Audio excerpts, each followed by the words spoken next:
Okay, so today I'm going to talk about how to export for 3D printing. So if you remember on your final project, you have to export your model into STL files so we can 3D print it.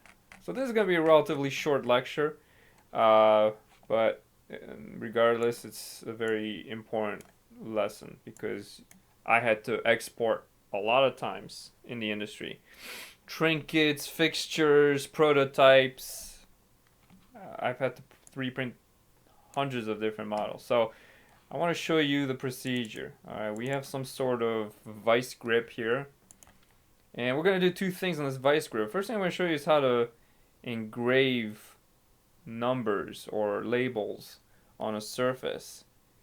In case you want to mark your project this way instead of using a Sharpie. And then after that, I'm going to show you how to export one of the pieces for 3D printing. Alright, so here's some sort of object. Okay. And, alright, so I'm just going to open this. And, yeah, so let's say we have some text. I just want to show you the wrap tool on this. We've already kind of talked about this before, but I just want to reiterate that on a curved surface. Okay, a curved surface is something that you want to know how to emboss. Actually, I had one summer internship where I did that for the whole summer. I just used the wrap tool to wrap labels on a crimp collar for hydraulic hoses. So you can deboss it by 0.01, and as you can see, it shows up. But if I was to do this for 3D printing, I'd definitely make this bigger and emboss it a lot deeper. Because otherwise it's not going to show. It's going to just be a jumble of material. Just because FDM is not really that good of a printing technique. But anyways, that's the idea. It's just a wrap tool. You create a sketch, and then you use the wrap tool. You select the sketch and the surface, and as you can see, it kind of builds the geometry on the curved surface. Okay, so just an FYI in case you want to label on your 3D printed part. Alright, the second part of this tutorial is to export for 3D printing. Okay, and this is pretty universal throughout. So let's say I were to save this.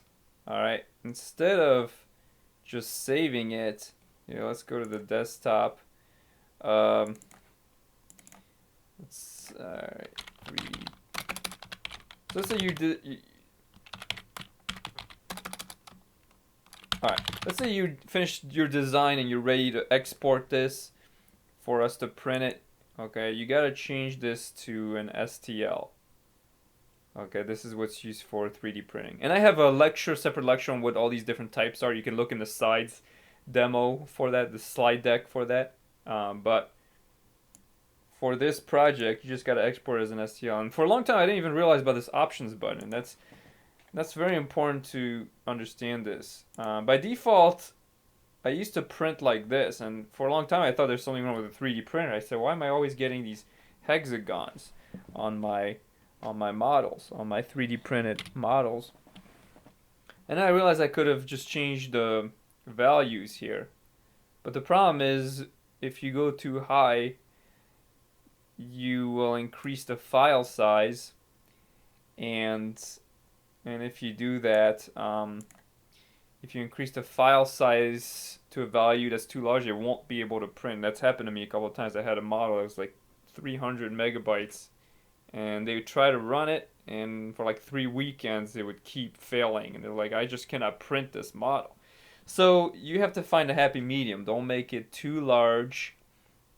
Don't make the file size too large, but also don't make it too coarse like this, because then it's going to give you problems. So find a happy medium and save it, and it's going to tell you, here's the file size, are you sure you want to continue? And like, yeah, this looks pretty good. I mean, I'm pretty happy with that.